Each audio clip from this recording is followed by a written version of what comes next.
Welcome back, everybody. You are watching the Now Morning Show right here on TTT.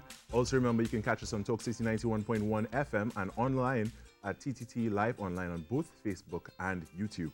And as we mentioned earlier in the program, this month is the month of child abuse prevention.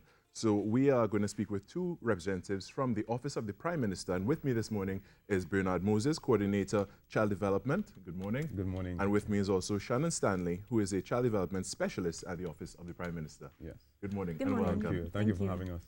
All right. So Child Abuse Prevention Month, a big deal, definitely, because we've heard so many cases of children, of minors being abused, not necessarily always by adults or, in different situations by minors as well, but it's a big problem, and it's something that we need to address in a serious manner. And you are here to inform us on that this morning. So firstly, Bernard, what is Child Abuse Month? Okay, well, Child Abuse Prevention Month is something that is supported by UNICEF, and it's observed nationally and it's observed internationally.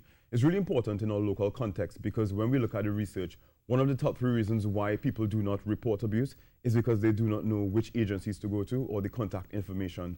And so this month helps us to punctuate that, to educate everyone on prevention strategies, how to avoid abuse, how to report abuse, and just to come together as a nation to protect our children.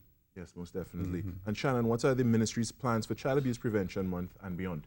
Well, we have lots of exciting things happening this year. One of the major things which we're very proud to announce is that we have drafted and completed the first draft of the National Child Policy. Okay. It's completed now, and it's on our website at www.opm-gca.gov.tt. And now the public can go and provide their comments on this policy. We're going to move on to public consultation soon as well.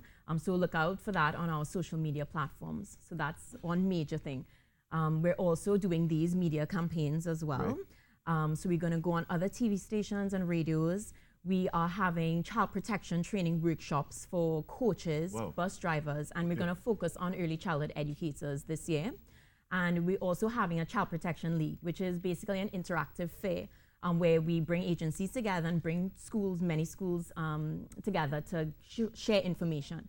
And this will be happening in June. So if any school is interested, they can always send us an email at gca_child@gov.tt. gca_child@gov.tt. Yes. Excellent. So, Bernard, how can victims and their families get help? All right, well, of course, we love to share this acronym. It's a challenge that we put out to the nation whenever we have this opportunity.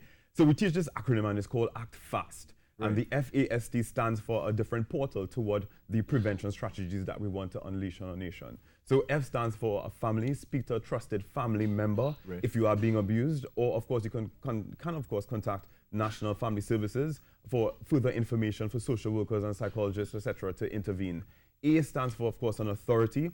You can contact, of course, the Police Authority of Trinidad and Tobago. Of course, that's 999. And then we have the Children's Authority of Trinidad and Tobago, which is 996. That's the hotline, so they can intervene. And then the S now is what we, of course, love to share. Kind of say, what does S stand for? And people can't figure it out. School. Of course, we encourage people to go to a guidance counselor or a social worker in your school, speak to the principal or trusted teacher so that you can have an intervention there. And finally, T stands for telephone, and we of course advocate for individuals to reach out to Childline, which is a guiding force for individuals to learn about how they can intervene if they are apprehensive or afraid. Childline's number is 131, and of course we say T stands for a trusted adult as well, someone in your community that you trust, you can speak to if there's abuse also. So family, authority, school, and trusted adult or telephone. Yeah. I love it, love it. That's it, man. You win.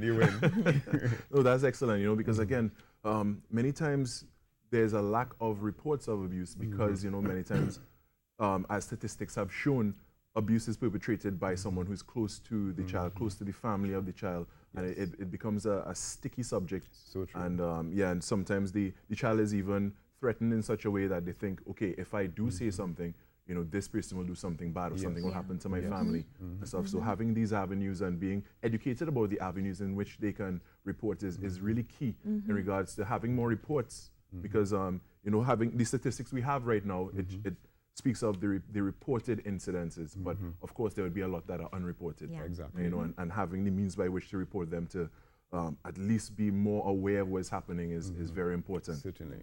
All right, so what are the signs of a victim of child abuse, Shannon? So we also have another acronym called PENS. It's just a way to help us and the public remember the different types of child abuse: physical, emotional, neglect, and sexual.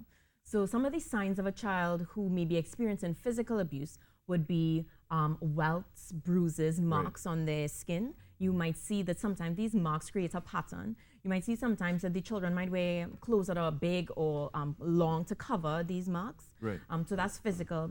The emotional, or what sometimes is referred to as verbal abuse. Sometimes these children are very fearful, anxious, withdrawn. Sometimes they show extremes in behavior, so extremely passive or extremely aggressive, extremely compliant, extremely demanding. We also see with neglect, for instance, children may be unsupervised, they may have they may not have the proper medical attention, so you would notice injuries that are lingering. You might notice that they have poor hygiene and they don't have the proper clothing, etc. Right. And in sexual, you might notice that the child might have trouble sitting or walking. They might avoid a specific person and become very anxious around that person. Right. And you might also notice the presence of a sexually transmitted disease and things like this. So those are the signs that you need to look out for a child who is experiencing abuse. Definitely. And just before we close off, what are the signs we should look for of an abuser? Oh, well, that one is serious. I really want to say that the research of the Children's Authority and even international studies show that there is no one typology or type of abuser. Right. In fact, the research shows that the abuser is usually someone known to the family. And that's really remarkable because it means that the person isn't someone looking in the corners as we tend to think the abuser is. It's someone who is well known to the family. It could be a teacher, it could be a parent, it could be someone in the family. So we're saying, of course, some other things that you could look out for. One, a history of substance abuse, because that person lacks the control. Two, a past history of even abuse in their life, because they learn these things. Another sign would be a need for power and control, dominance. They need to always be in control. Also a need or a desire to spend a lot of alone time with a child. That's really alarming and unusual.